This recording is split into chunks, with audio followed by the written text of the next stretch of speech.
चलिए जानते हैं उत्तर प्रदेश की 25 बड़ी खबरों को सबसे पहले। पर उससे पहले आप इस वीडियो को किस जिले से देख रहे हैं कमेंट करके अवश्य बताएं। उत्तर प्रदेश के गोरखपुर से खौफनाक घटना सामने आई है। यहां एक शख्स ने मोबाइल देखने को लेकर हुए मामूली से झगड़े के बाद न सिर्फ अपनी पत्नी की हत्या कर दी बल्कि उसके शव को जमीन में भी काट दिया। इस हत्या के बाद आरोपी अपने पिता समेत पुलिस कर्मियों को भी कई दिनों तक गुमराह करता रहा। जब पीड़िता की तलाश शुरू हुई तो आरोपी शख्स ने पुलिस को कई दिनों तक फर्जी कहानी सुनाई।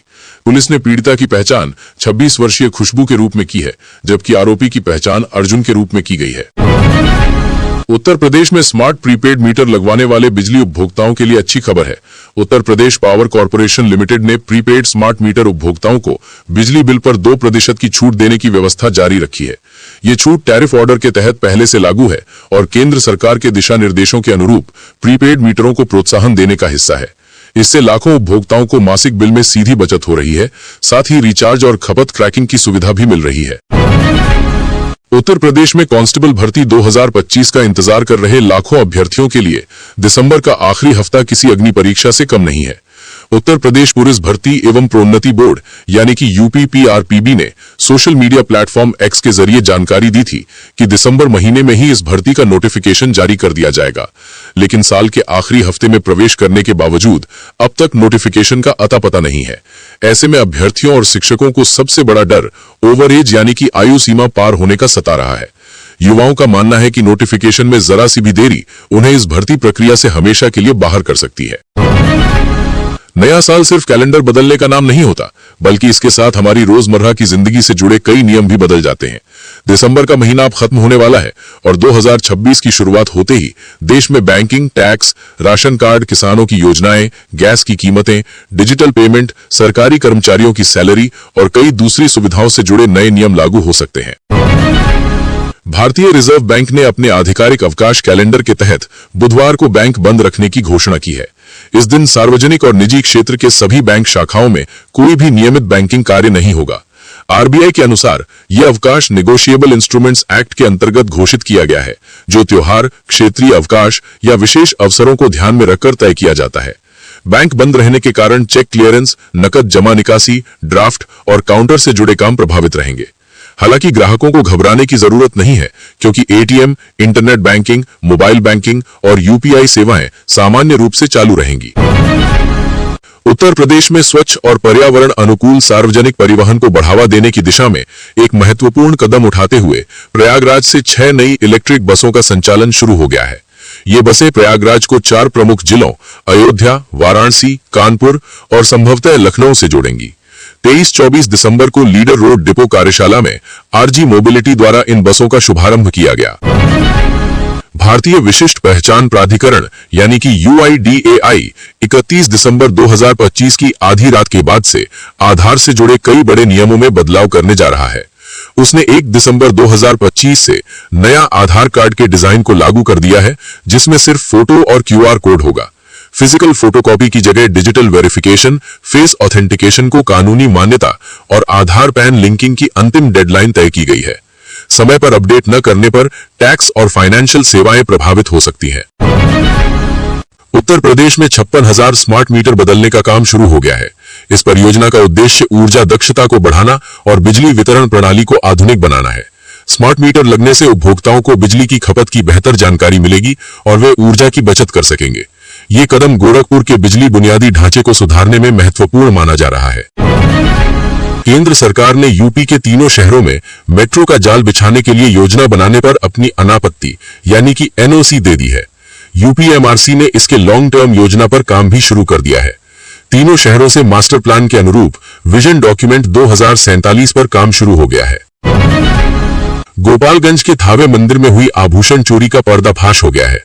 पुलिस ने उत्तर प्रदेश के एक व्यक्ति को गिरफ्तार किया है, जिसने वेब सीरीज से प्रेरणा लेकर इस साजिश को रचा था। आरोपी ने मंदिर से माता के आभूषण चुरा लिए थे। पुलिस ने आरोपी को गिरफ्तार कर मामले की जांच शुरू कर दी है। यूपी में धीरे धीरे ठिठुरन भरी सर्दी बढ़ेगी। घने कोहरे के कारण रात में फिर जनजीवन पर असर पड़ा। कानपुर में न्यूनतम पारा 7.4 से गिरकर 6.4 डिग्री पहुंच गया। गुरुवार को यूपी में मेरठ, इटावा, बाराबंकी के बाद कानपुर की रात सबसे सर्द रही।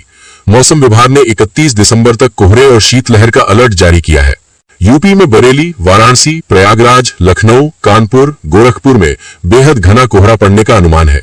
इन जिलों के लिए रेड वार्निंग जारी की गई है, जबकि मुरादाबाद, रामपुर, लखीमपुर खीरी, पीलीभीत, सीतापुर, संत कबीर नगर, अंबेडकर नगर, अयोध्या, सुल्तानपुर, आजमगढ़, जौनपुर, चंदौली और कौशाम्बी में कोहरे का ऑरेंज अलर्ट जारी किया गया है। उत्तर प्रदेश में ललितपुर में एक मुस्लिम युवक की प्रताड़ना से तंग आकर एक छात्रा द्वारा आत्महत्या का प्रयास करने का मामला सामने आया है। घटना से आक्रोशित हिंदू संगठनों ने एसपी ऑफिस का घेराव कर नारेबाजी की। इन कार्यकर्ताओं ने एसपी ऑफिस के गेट पर ही हनुमान चालीसा का पाठ किया। एसपी ने पूरे मामले में कड़ी से कड़ी कार्यवाही का आश्वासन दिया है। वाराणसी में 2 कारों की टक्कर की चपेट में आने से एक बाइक सवार ओवर ब्रिज से नीचे गिर गया, जिससे वह घायल हो गया। इलाज के दौरान बाइक सवार की मौत हो गई। इस हादसे में कार सवार भी घायल हुए हैं। उन्नाव के यूट्यूबर और फैंटेसी क्रिकेट इन्फ्लुएंसर अनुराग द्विवेदी पर ईडी पहले से ही कार्रवाई कर रही थी। दुबई में आयोजित भव्य शादी ने मनी लॉन्ड्रिंग के आरोपों को और गंभीर बना दिया है। ईडी उसके खिलाफ अवैध ऑनलाइन सट्टेबाजी और धन संशोधन की जांच कर रही है। गाजीपुर के गहमर गांव में खेमन राय और खेलू राय पट्टी के बीच वर्चस्व की लड़ाई में 2 युवकों की निर्मम हत्या कर दी गई। विक्की सिंह और सौरभ सिंह की पीट कर हत्या की गई, जबकि अंकित सिंह लापता है।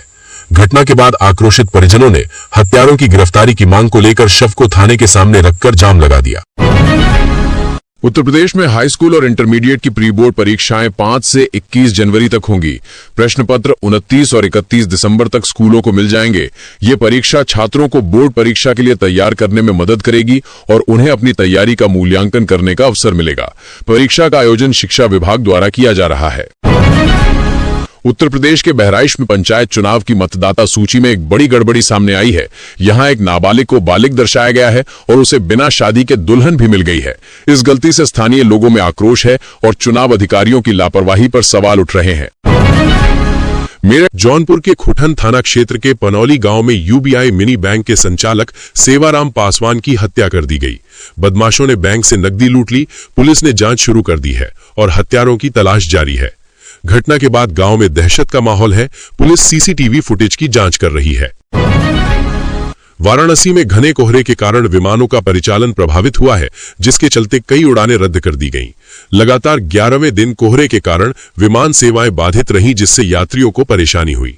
सुबह और शाम की उड़ानें रद्द होने से यात्रियों को कठिनाई हुई और कई विमान अपने निर्धारित समय से घंटों देरी से चल रहे हैं। पटना गया 4 लेन पर फरवरी 2026 से क्यूआर कोड की सुविधा शुरू होने जा रही है, जिससे यात्रा आसान और सुरक्षित होगी। इस सुविधा से यात्रियों को कई तरह की जानकारी आसानी से मिल जाएगी और यात्रा में सुविधा होगी। बिहार सरकार का लक्ष्य है कि राज्य में सड़कों को बेहतर बनाया जाए। देहरादून सचिवालय में स्थानीय सफाई कर्मी ने वाइफ स्वैपिंग के लिए दबाव डाल रहे दोस्त की हत्या कर दी। पत्नी के संबंध में अक्सर अश्लील टिप्पणी से आहत होकर भी आरोपी ने यह कदम उठाया। पुलिस ने आरोपी को गिरफ्तार करते हुए सुरेंद्र की हत्या का खुलासा कर दिया है। पारिवारिक विवाद में दामाद ने सास की गोली मारकर हत्या कर दी। महिला के सिर में गोली मारी गई है। घटना के बाद आरोपी दामाद फरार हो गया है। मौके पर पुलिस पहुंच गई है और परिवार के सदस्यों से पूछताछ कर रही है। यूपी में कानून व्यवस्था को चाको चौबंद बनाए रखने के लिए शनिवार और रविवार को वरिष्ठ पुलिस अफसरों की कॉन्फ्रेंस का आयोजन किया जाएगा। इसमें डीजीपी कॉन्फ्रेंस की तरह ही वरिष्ठ पुलिस अधिकारी मौजूद रहेंगे। कॉन्फ्रेंस में प्रदेश की पुलिसिंग का रोड मैप तैयार होगा। बैठक में दोनों ही दिन मुख्यमंत्री योगी आदित्यनाथ भी मौजूद रहेंगे। सिविल लाइंस थाना क्षेत्र की अगवानपुर में बृहस्पतिवार की शाम जमानत पर जेल से छूटे दुष्कर्म के 32 वर्षीय आरोपी 6 साल की बच्ची को खंडहर में ले गया और उसके साथ दरिंदगी की। पीड़िता रोते हुए घर पहुंची तो उसकी चाची और परिवार की अन्य महिलाएं घबरा गईं। पूछताछ करने पर बच्ची ने आप बीती सुनाई तो परिजन सन्न रह गए।